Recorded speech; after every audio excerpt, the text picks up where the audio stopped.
नमस्कार दोस्तों, स्वागत है आपका आज के मुख्य समाचार में, जिसमें सबसे पहली और बड़ी खबर में आपको बताएंगे कि अग्निपथ को लेकर राहुल गांधी का मोदी सरकार पर हमला। दूसरी बड़ी खबर में जिक्र होगा कि मंत्री गजेंद्र सिंह शेखावत के काफिले को दिखाए गए काले झंडे। एनएसयूआई कार्यकर्ताओं ने अग्निपथ योजना के विरोध में फेंकी काली स्याही। तीसरी बड़ी खबर में आपको बताएंगे कि एमपीपीएससी परीक्षा में कश्मीर पर पूछे गए प्रश्न पर नाराजगी, कांग्रेस ने उठाए सवाल, 2 एक्सपर्ट्स ब्लैकलिस्ट। चौथी बड़ी खबर में जिक्र होगा कि राहुल गांधी जी एकमात्र नेता जो मोदी जी का मुकाबला करते हैं, ईडी की पूछताछ पर कांग्रेस का सत्याग्रह। और पांचवी बड़ी खबर में आपको बताएंगे कि एनए से अजीत डोभाल की चेतावनी पर ओवैसी का पलटवार, याद दिलाया चीन का अतिक्रमण। दोस्तों, हर एक खबर की गहराई में आपको ले जाएंगे, लेकिन उससे पहले आप अभी इस वीडियो को लाइक कीजिए और लाल बटन को दबा के चैनल को सब्सक्राइब करके घंटी बजाकर कमेंट में लिखिए जय हिंद। दोस्तों, रुक करते हैं सबसे पहले और बड़ी खबर की तरफ। देश के लिए घातक है बीजेपी का अच्छा मतलब, अग्निपथ को लेकर राहुल गांधी का मोदी सरकार पर हमला। जी हाँ दोस्तों, आपको बता दें कि कांग्रेस के पूर्व अध्यक्ष राहुल गांधी ने अग्निपथ योजना को लेकर प्रधानमंत्री नरेंद्र मोदी पर एक बार फिर निशाना साधा है। राहुल गांधी ने ट्वीट कर कहा कि भारतीय जनता पार्टी का अच्छा मतलब देश के लिए घातक। राहुल गांधी ने ट्वीट किया कि प्रधानमंत्री जी, आपके समय के साथ सुधार वाले फायदों के परिणाम देश की जनता हर दिन भुगत रही है। नोटबंदी, गलत जीएसटी, सीएए, रिकॉर्ड तोड़ महंगाई, रिकॉर्ड तोड़ बेरोजगारी, काले कृषि कानून और अब अग्निपथ से प्रहार। भाजपा का अच्छा मतलब देश के लिए घातक। केंद्र सरकार ने सेना में भर्ती की नई अग्निपथ योजना की घोषणा 14 जून को की थी और इस योजना के तहत 17.5 से 21 वर्ष की आयु के बीच के युवाओं को केवल 4 साल के लिए सेना में भर्ती करने का नियम है, जिसमें से 25% को 15 और वर्षों तक बनाए रखने का प्रावधान है। दोस्तों, रुक करते हैं अगली बड़ी खबर की तरफ। एनएसयूआई कार्यकर्ताओं ने अग्निपथ योजना के विरोध में फेंकी काली स्याही, मंत्री गजेंद्र शेखावत के काफिले को दिखाए गए काले झंडे। जी हाँ दोस्तों, केंद्रीय जल शक्ति मंत्री गजेंद्र सिंह शेखावत को जैसलमेर में एनएसयूआई के पदाधिकारियों ने काले झंडे दिखाए। एनएसयूआई कार्यकर्ताओं ने राहुल गांधी को ईडी की ओर से परेशान करने और अग्निपथ योजना के खिलाफ प्रदर्शन भी किया और इस दौरान पोखरण हाईवे पुलिस बल तैनात रहा। और आपको बता दें कि एनएसयूआई जिलाध्यक्ष भूम सिंह ने बताया कि केंद्रीय मंत्री गजेंद्र सिंह के काफिले को काले झंडे दिखाकर उनकी गाड़ी पर काली स्याही फेंककर विरोध जताया गया और उन्होंने बताया कि केंद्र सरकार की ओर से जांच एजेंसियों का दुरुपयोग करके राहुल गांधी को परेशान करने और अग्निपथ योजना से युवाओं के भविष्य के साथ खिलवाड़ करने के वो खिलाफ हैं। दोस्तों, रुक करते हैं अगली बड़ी खबर की तरफ। एमपीपीएससी परीक्षा में कश्मीर पर पूछे गए प्रश्न पर नाराजगी, कांग्रेस ने उठाए सवाल, 2 एक्सपर्ट्स ब्लैकलिस्ट। जी हाँ दोस्तों, मध्य प्रदेश लोक सेवा आयोग ने रविवार को राज्य सिविल सेवा प्रारंभिक परीक्षा के लिए एक पेपर सोशल मीडिया पर वायरल कर दिया। दरअसल इसमें एक सवाल था कि क्या कश्मीर को पाकिस्तान को सौंप देना चाहिए। विवाद के बाद एक्शन लेते हुए एमपीपीएससी ने प्रश्न रद्द कर दिया और साथ ही 2 विशेषज्ञों को ब्लैकलिस्ट कर दिया गया है। इसमें 2 विकल्प दिए गए थे। पहला, हाँ क्योंकि ये भारत के पैसे बचाएगा, और दूसरा विकल्प नहीं क्योंकि इससे और अधिक मांगे उठेंगी। और दोस्तों, आपको बता दें कि आंसर शीट के मुताबिक दूसरा विकल्प सही जवाब है। एक परीक्षार्थी नाम ना बताने की शर्त पर कहता है कि उत्तर स्पष्ट था। उन्होंने कहा, लेकिन हमें ये सवाल पूछने के पीछे का कारण समझ में नहीं आया। दोस्तों, रुक करते हैं अगली बड़ी खबर की तरफ। राहुल गांधी जी एकमात्र नेता जो मोदी जी का मुकाबला करते हैं, ईडी की पूछताछ पर कांग्रेस का सत्याग्रह। जी हाँ दोस्तों, कांग्रेस ने नेशनल हेराल्ड से जुड़े कथित धन शोधन मामले में अपने पूर्व अध्यक्ष राहुल गांधी से प्रवर्तन निदेशालय की पूछताछ और सेना में भर्ती की नई अग्निपथ योजना के विरोध में मंगलवार को सत्याग्रह मार्च निकाला और इसके बाद पार्टी के कई नेताओं एवं कार्यकर्ताओं को पुलिस ने हिरासत में ले लिया। मुख्य विपक्षी दल ने राहुल गांधी से ईडी की पूछताछ को लेकर केंद्र सरकार पर निशाना साधते हुए कहा कि यह पूछताछ सिर्फ उसके पूर्व अध्यक्ष को नीचा दिखाने के लिए किया जा रहा है, क्योंकि इस पूरी प्रक्रिया में कुछ भी संवैधानिक और कानूनी नहीं है। सत्याग्रह मार्च से पहले कांग्रेस ने दावा किया था कि केंद्र सरकार ने उसके मुख्यालय के सामने रैपिड एक्शन फोर्स तैनात की है। मार्च से पहले कांग्रेस मुख्यालय के परिसर में राजस्थान के मुख्यमंत्री अशोक गहलोत, छत्तीसगढ़ के मुख्यमंत्री भूपेश बघेल और पार्टी के कई अन्य वरिष्ठ नेता सांसद एवं कार्यकर्ता एकत्र हुए और उन्होंने अग्निपथ योजना को लेकर मोदी सरकार पर निशाना साधा और राहुल गांधी से पूछताछ के मुद्दे को लेकर भी अपना विरोध जताया। दोस्तों, रुक करते हैं अगली बड़ी खबर की तरफ। एनएसए अजीत डोभाल की चेतावनी पर ओवैसी का पलटवार, याद दिलाया चीन का अतिक्रमण। जी हाँ दोस्तों, अखिल भारतीय मजलिस इत्तेहादुल मुस्लिमीन प्रमुख असदुद्दीन ओवैसी ने मंगलवार को अग्निपथ योजना पर राष्ट्रीय सुरक्षा सलाहकार अजीत डोभाल की टिप्पणियों को लेकर भाजपा सरकार पर निशाना साधा है। ओवैसी ने कहा कि सैन्य अधिकारियों के बाद अग्निपथ भर्ती योजना का बचाव करने के लिए एनएसए को आगे किया गया है। 56 इंच में अपने फैसले को स्वीकार करने की हिम्मत नहीं है और वो दूसरों के पीछे छिप रहे हैं। ओवैसी ने आगे कहा कि प्रधानमंत्री को देश के युवाओं की बात सुननी चाहिए और योजना को रद्द कर देना चाहिए। टॉलरेट नहीं करने से एनएसए का क्या मतलब है? लद्दाख में हमारे क्षेत्र पर चीनी सेना का नियंत्रण जारी है। 2020 से चीन ऐसा करता आ रहा है और हम इसे उलटने में असमर्थ रहे हैं। हमारी सैनिकों द्वारा 25 महीनों से सैकड़ों वर्ग किलोमीटर क्षेत्र में अब गश्ती नहीं की जा रही है और भारतीय अर्थव्यवस्था और कूटनीति पिछले 8 वर्षों में कमजोर हुई है। इसे इवेंट मैनेजमेंट और फोटो सेशन तक सीमित कर दिया गया है। अब पीआर के नेतृत्व वाली विनाश परियोजना को सेना पर थोपा जा रहा है। क्या ऐसे ही हम चीन का मुकाबला करेंगे? एनएसए साहब, देपसांग मैदानों में 1000 वर्ग किलोमीटर के अतिक्रमण के बारे में क्या? कृपया राष्ट्र को मजबूत करें। दोस्तों, रुक करते हैं अगली बड़ी खबर की तरफ। लखनऊ में 5 करोड़ का डॉग पार्क, अखिलेश बोले गुल्लू के नाम पर उल्लू न बनाए योगी सरकार। जी हाँ दोस्तों, समाजवादी पार्टी प्रमुख अखिलेश यादव ने लखनऊ में बनने जा रहे डॉग पार्क पर योगी सरकार को घेरा है। अखिलेश यादव ने ट्वीट कर सरकार से सवाल किया है। अखिलेश यादव ने कहा कि अब गुल्लू के लिए पार्क बनवाने का बजट कहां से आ गया? उस पार्क तक पहुंचने के लिए लखनऊ के अलग अलग इलाकों में अब गुल्लू बस सेवा भी शुरू करने की कृपा करें या फिर स्पष्ट करें कि ये पार्क बड़े लोगों की कार जीप से आने वाले गुल्लुओं के लिए ही है और गुल्लू के नाम पर उल्लू बनाना बंद करें। आपको बता दें कि लखनऊ विकास प्राधिकरण शहर में एक डॉग पार्क बनाने जा रहा है और इसके निर्माण का प्रस्ताव सिटी डेवलपमेंट प्लान में शामिल किया गया है। एलडीए ने इसे पूरी मंजूरी के लिए शासन भेज दिया है और प्राधिकरण ने हाल ही में शहर के विकास के लिए सिटी डेवलपमेंट प्लान तैयार किया है। दोस्तों, रुक करते हैं अगली बड़ी खबर की तरफ। बिहार में बीजेपी नेताओं को केंद्र से मिली सुरक्षा के बाद सियासत गर्म, आरजेडी के साथ साथ सहयोगी दलों ने भी साधा निशाना। जी हाँ दोस्तों, बिहार में उप मुख्यमंत्री सहित भारतीय जनता पार्टी के 10 से अधिक नेताओं को केंद्र सरकार द्वारा मिली सुरक्षा के बाद राज्य की सियासत गर्म हो गई है। आरजेडी ने तो कानून व्यवस्था को लेकर सरकार पर तंज कस दिया।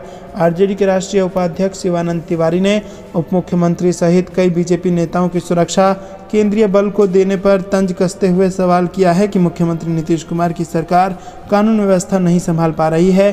उन्होंने कहा कि जिस प्रकार केंद्र सरकार ने बिहार के उप मुख्यमंत्री सहित कई नेताओं को केंद्रीय बल का सुरक्षा प्रदान किया है, उससे तो यही साबित हो रहा है।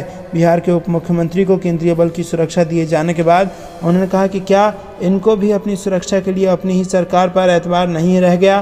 क्या जिलों के बीजेपी कार्यालय की सुरक्षा का प्रभार भी भारत सरकार ने सीमा सुरक्षा बल को सौंप दिया है? उन्होंने कहा कि संवैधानिक व्यवस्था के तहत राज्य में कानून व्यवस्था राज्य सरकारों की जिम्मेदारी है।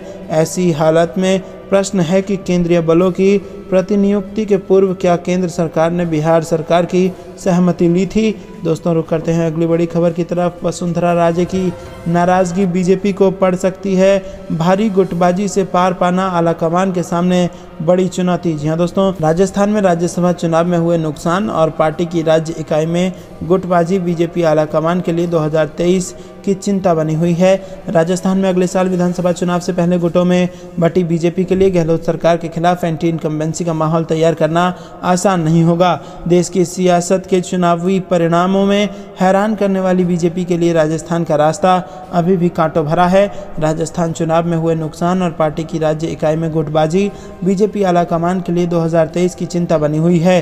राजस्थान में अगले साल विधानसभा चुनाव होने हैं और ऐसे में गुटों में बटी बीजेपी के लिए गहलोत सरकार के खिलाफ एंटी इनकम्बेंसी का माहौल तैयार करना आसान नहीं है। दोस्तों, रुक करते हैं। कांग्रेस का आरोप, ईडी की कार्रवाई में कुछ नहीं कानूनी, सिर्फ नीचा दिखाने का है प्रयास। जी हाँ दोस्तों, नेशनल हेराल्ड से जुड़े मनी लॉन्ड्रिंग मामले में प्रवर्तन निदेशालय द्वारा की जा रही पूछताछ के खिलाफ कांग्रेस ने सत्ताधारी पार्टी भाजपा और केंद्र सरकार पर हमले तेज कर दिए हैं। मंगलवार को ईडी द्वारा राहुल गांधी से 5वें दिन पूछताछ जारी रखने के बाद कांग्रेस ने केंद्र सरकार पर आरोप लगाया है कि प्रवर्तन निदेशालय की ये पूछताछ पार्टी के पूर्व अध्यक्ष को नीचा दिखाने के लिए की जा रही है। उसने अपने आरोप में कहा है कि ईडी की इस पूरी प्रक्रिया में संवैधानिक और कानूनी कार्रवाई के नाम पर कुछ बचा नहीं है। इसके साथ ही कांग्रेस ने यह आरोप भी लगाया है कि केंद्र सरकार ने पार्टी के मुख्यालय पर रैपिड एक्शन फोर्स के जवानों को तैनात कर रखा है। दोस्तों, रुक करते हैं अगली बड़ी खबर की तरफ। अवैध और असंवैधानिक है मोदी सरकार की अग्निपथ योजना, सुप्रीम कोर्ट से रद्द करने की उठी मांग। जी हां दोस्तों, केंद्र सरकार द्वारा हाल ही में भारतीय सेना में बहाली के लिए घोषित अग्निपथ योजना को लेकर बवाल मचा हुआ है। बीते दिनों सड़क पर हिंसक आंदोलन देखने को मिला और बिहार के कई जिलों में विरोध प्रदर्शन को देखते हुए इंटरनेट बंद कर दिए गए। इसी बीच केंद्र की अग्निपथ योजना के खिलाफ सुप्रीम कोर्ट में एक याचिका दायर की गई है और इसमें आरोप लगाया गया है कि सरकार ने सशस्त्र बलों के लिए सदियों पुरानी चयन प्रक्रिया को रद्द कर दिया है, जो संवैधानिक प्रावधानों के विपरीत और संसदीय मंजूरी के बिना है। वकील मनोहर लाल शर्मा ने अपनी याचिका में कहा कि संवैधानिक प्रावधानों के विपरीत और संसद में बिना किसी राजपत्र अधिसूचना के केंद्र सरकार ने सदियों पुरानी सेना चयन प्रक्रिया को रद्द कर दिया और देश में अग्निवीर 22 योजना लागू की और इसे 24 जून से शुरू करने की घोषणा की गई है। उन्होंने इस योजना को अवैध और असंवैधानिक करार दिया और अदालत से रक्षा मंत्रालय द्वारा जारी 14 जून के प्रेस नोट को रद्द करने का निर्देश देने की मांग की। दोस्तों, कमेंट में आप हमें इस योजना के बारे में अपनी राय जरूर बताइए। रुक करते हैं अगली बड़ी खबर की तरफ। यशवंत सिन्हा हो सकते हैं राष्ट्रपति चुनाव के लिए विपक्ष का उम्मीदवार, ट्विटर से बड़ी हलचल। जी हाँ दोस्तों, पूर्व केंद्रीय मंत्री यशवंत सिन्हा को विपक्ष की तरफ से राष्ट्रपति पद के लिए उम्मीदवार घोषित किया जा सकता है। मंगलवार सुबह उनकी एक ट्वीट ने इन अटकलों को और बल दे दिया है। टीएमसी के राष्ट्रीय अध्यक्ष ने ट्वीट कर कहा कि टीएमसी में उन्होंने मुझे जो सम्मान और प्रतिष्ठा दिया उसके लिए मैं ममता जी का आभारी हूं। अब एक समय आ गया है जब एक बड़े राष्ट्रीय उद्देश्य के लिए मुझे पार्टी से हटकर अधिक विपक्षी एकता के लिए काम करना होगा। मुझे यकीन है कि वो इस कदम को स्वीकार करती हैं। और उनसे जब राष्ट्रपति चुनाव के लिए विपक्ष के उम्मीदवार के बारे में पूछा गया तो उन्होंने कहा कि वो अपने ट्वीट से अधिक कुछ नहीं बोल सकते हैं। जी हाँ दोस्तों, रुक करते हैं अगली बड़ी खबर की तरफ, जिसमें आपको बता दें कि नुपुर शर्मा के खिलाफ सड़क पर उतरा मुस्लिम समाज। उदयपुर में मुस्लिमों का पैदल मार्च, राष्ट्रपति से जल्द गिरफ्तारी की मांग। जी हाँ दोस्तों, पिछले दिनों भाजपा की पूर्व प्रवक्ता नुपुर शर्मा के दिए विवादित बयान को लेकर उदयपुर के मुस्लिम समाज ने विरोध जताया। अंजुमन तालीमुल इस्लाम के बैनर तले सोमवार को उदयपुर में आपत्तिजनक टिप्पणी करने वालों की गिरफ्तारी की मांग को लेकर अंजुमन चौक से पैदल जुलूस निकाला गया। मुस्लिम समाज का कहना था कि इस घटना से पूरे देश में मुस्लिम समुदाय में गुस्सा है और इस मामले को लेकर मुंबई में मुकदमा भी दर्ज किया गया था, मगर नुपुर शर्मा के खिलाफ कानूनी कार्रवाई नहीं हुई और न ही उन्हें गिरफ्तार किया गया। इसी मांग को लेकर समुदाय ने राष्ट्रपति के नाम पर ज्ञापन दिया। विरोध प्रदर्शन में बड़ी संख्या में लोग शामिल हुए और वहीं विरोध प्रदर्शन शांतिपूर्ण भी रहा। दोस्तों, रुक करते हैं अगली बड़ी खबर की तरफ। अखिलेश यादव का बीजेपी को अग्निवीर चैलेंज, बेरोजगार पूर्व सैनिकों की लिस्ट देता हूं, पहले इनको नौकरी दो। जी हां दोस्तों, समाजवादी पार्टी के राष्ट्रीय अध्यक्ष अखिलेश यादव ने अग्निपथ योजना को लेकर बीजेपी और नौकरी का वादा करने वाले उद्योगपतियों पर निशाना साधा है। मंगलवार को अखिलेश यादव ने 2 अलग अलग ट्वीट किए। एक ट्वीट में उन्होंने बीजेपी को अपने उन सदस्यों समर्थकों की सूची जारी करने की चुनौती दी जो अपने बच्चों को अग्निवीर बनाने के लिए भेजने वाले हैं, जबकि दूसरे ट्वीट में उन्होंने अग्निवीरों के लिए नौकरी का वादा करने वाले उद्योगपतियों पर निशाना साधते हुए उन्हें चुनौती दी कि पहले आज के सेवानिवृत्त सैनिकों को तुरंत अपनी कंपनी और कार्यालयों में नौकरी दें, उसके बाद हम मानेंगे कि अग्निवीरों को भी आप लोग नौकरी देंगे। अखिलेश ने ट्वीट में तंज कसते हुए लिखा कि अग्निवीरों को भविष्य में अपनी कंपनियों और कार्यालयों में नौकरी देने का जो भावी वादा बड़े बड़े लोग कर रहे हैं, उनसे उस वादे पर युवा भरोसा कर सकें। इसके लिए हम ऐसा वादा करने वालों का सहयोग करना चाहते हैं। उन्हें आज के सेवानिवृत्त सैनिकों की सूची तत्काल भेज रहे हैं। वो उन सेवानिवृत्त सैनिकों को तुरंत अपनी कंपनियों और कार्यालयों में नौकरी देकर अपने वादे की सत्यता और गंभीरता सभी साबित करें और इससे भावी अग्निवीर उन पर 4 साल बाद भरोसा कर सकें। भरोसा कथनी नहीं, करनी से पैदा होता है। दोस्तों, रुक करते हैं अगली बड़ी खबर की तरफ। सेना देश की सुरक्षा के साथ खिलवाड़ कर रही सरकार, अग्निपथ योजना पर कांग्रेस नेता कन्हैया कुमार का बयान। जी हां दोस्तों, आपको बता दें कि कांग्रेस नेता कन्हैया कुमार ने इस बात से इनकार किया है कि अग्निपथ योजना के खिलाफ हिंसा को विपक्ष बढ़ा बढ़ावा दे रहा है। उन्होंने कहा कि अग्निपथ योजना को लेकर जो विरोध है उसका मूल कारण समझना पड़ेगा और देश इस समय बेरोजगारी के भयानक संकट से जूझ रहा है। सेना की बात करें तो सेना केवल नौकरी रोजगार का जरिया नहीं है। सेना में भर्ती होना देश के बड़े युवा वर्ग के लिए गर्व की बात है। सरकार उनके प्रति अपना जो दायित्व निभाती है उससे उन्हें आसरा मिलता है। इस पूरे संकट का कारण ये है कि सरकार ये नहीं बता रही कि जो पुरानी नियमित भर्तियां हैं वो होंगी या नहीं। सिंपल सवाल का जवाब सरकार नहीं दे रही है। जो बैकलॉग है कैसे भरा जाएगा? सरकार बताए कि नियमित प्रक्रिया के साथ ये अग्निपथ योजना चलेगी या उसे बंद करके इस योजना को चलाया जाएगा। दोस्तों रुक करते हैं अगली बड़ी खबर की तरफ। ज्ञानव्यापी मस्जिद के सर्वे का आदेश देने वाले जज समेत 619 न्यायिक अधिकारियों का तबादला। जी हाँ दोस्तों, हाईकोर्ट प्रशासन ने यूपी के विभिन्न जिला न्यायालयों में कार्यरत न्यायिक अधिकारियों का बड़े पैमाने पर स्थानांतरण किया है। स्थानांतरित न्यायिक अधिकारियों में 285 एडीजे, 121 सिविल जज सीनियर डिवीज़न और 213 सिविल जज जूनियर डिवीज़न शामिल हैं। सभी न्यायिक अधिकारियों को 4 जुलाई तक वर्तमान तैनाती स्थान से अपना चार्ज सौंपने का निर्देश दे दिया गया है।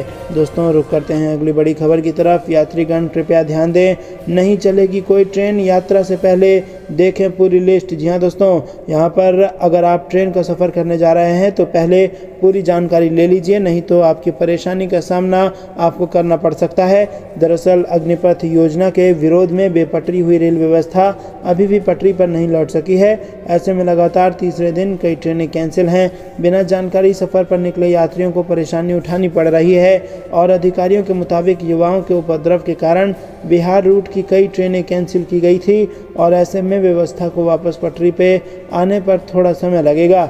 जानकारी के मुताबिक मंगलवार को भी पटना, राजेंद्र नगर, दानापुर, पाटलिपुत्र, गया, समस्तीपुर और बिहार के अलग अलग स्टेशनों पर खुलने वाली सारी ट्रेनें रद्द रहेंगी।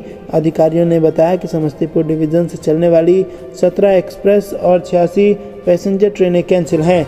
दोस्तों रुक करते हैं अगली बड़ी खबर की तरफ। मोकामा विधायक अनंत सिंह को AK-47 मामले में 10 साल कैद की सजा, खत्म होगी आरजेडी एमएलए की विधायकी। जी हाँ दोस्तों, मोकामा के आरजेडी विधायक अनंत सिंह को अदालत ने 10 साल जेल की सजा सुना दी है। पटना में एमपी एमएलए कोर्ट ने सजा का ऐलान किया। अनंत सिंह के घर से AK-47 हथियार जब्त किया गया था और इसी मामले में अदालत ने सजा का ऐलान किया है। इस सजा के बाद अब अनंत सिंह की विधायकी भी खतरे में पड़ गई है। नियमतः अब अनंत सिंह की विधायकी छीन ली जाएगी। हालांकि अनंत सिंह के वकील ने हाईकोर्ट में फैसले को चुनौती देने की बात कही है। आरजेडी विधायक अनंत सिंह को अदालत में दोषी पाया गया था और अब आज सजा का भी ऐलान कर दिया गया है। अनंत सिंह बाढ़ थाना कांड संख्या 389/19 में दोषी पाए गए हैं। दोस्तों रुक करते हैं। सुप्रीम कोर्ट पहुंचा अग्निपथ योजना का मामला, नोटिफिकेशन रद्द करने की उठाई मांग। जी हाँ दोस्तों, केंद्र की अग्निपथ योजना के खिलाफ सोमवार को सुप्रीम कोर्ट में एक याचिका दायर की गई, जिसमें आरोप लगाया गया है कि सरकार ने सशस्त्र बलों के लिए वर्षों पुरानी चयन प्रक्रिया को रद्द कर दिया है, जो संवैधानिक प्रावधानों के विपरीत है और इसके लिए संसद की मंजूरी भी नहीं ली गई है। अग्निपथ योजना 14 जून को घोषित की गई थी, जिसमें 17.5 साल से 21 साल के बीच के युवाओं को लेकर केवल 4 वर्ष के लिए सेना में भर्ती करने का प्रावधान है। 4 साल बाद इनमें से केवल 25% युवाओं को सेवा नियमित करने का प्रावधान है। दोस्तों रुक करते हैं अगली बड़ी खबर की तरफ। 75 सालों में यह पहली बार है जब सेना प्रमुख सरकार की योजना का बचाव कर रहे हैं। अग्निपथ योजना का विरोध कर बोले खड़गे। जी हाँ दोस्तों, कांग्रेस नेता मल्लिकार्जुन खड़गे ने अग्निपथ योजना को लेकर केंद्र पर निशाना साधा। राज्यसभा में विपक्ष के नेता मल्लिकार्जुन खड़गे ने सोमवार को ट्विटर पर लिखा है कि 75 साल में पहली बार सरकार के किसी फैसले का बचाव करने के लिए सेना प्रमुखों को सामने रखा जा रहा है। साथ ही कांग्रेस के वरिष्ठ नेता ने सवाल किया कि प्रधानमंत्री, गृह मंत्री और रक्षा मंत्री अग्निपथ योजना पर चुप क्यों हैं। सशस्त्र बलों में अल्पकालिक भर्ती के लिए सरकार द्वारा लाई गई अग्निपथ योजना पर बढ़ते विरोध को देखते हुए रविवार को तीनों सेनाओं ने नई नीति को लेकर जानकारी दी थी। थल सेना, नौसेना और वायुसेना के प्रतिनिधियों ने अग्निपथ के तहत भर्ती का विस्तृत कार्यक्रम सामने रखते हुए स्पष्ट किया था कि तीनों बलों की औसत आयु कम करने के लिए इसे लागू करना जरूरी है। साथ ही उपद्रव करने वालों को चेतावनी देते हुए कहा था कि हिंसा और आगजनी करने वालों को इसमें शामिल नहीं किया जाएगा। दोस्तों रुक करते हैं अगली बड़ी खबर की तरफ। प्रदर्शनकारियों को मिला किसान संगठनों का साथ, राकेश टिकैत का ऐलान। 24 जून को SKM करेगा देशव्यापी प्रदर्शन। जी हाँ दोस्तों, सेना में भर्ती के नए नियम के खिलाफ जहां एक तरफ कई राज्यों के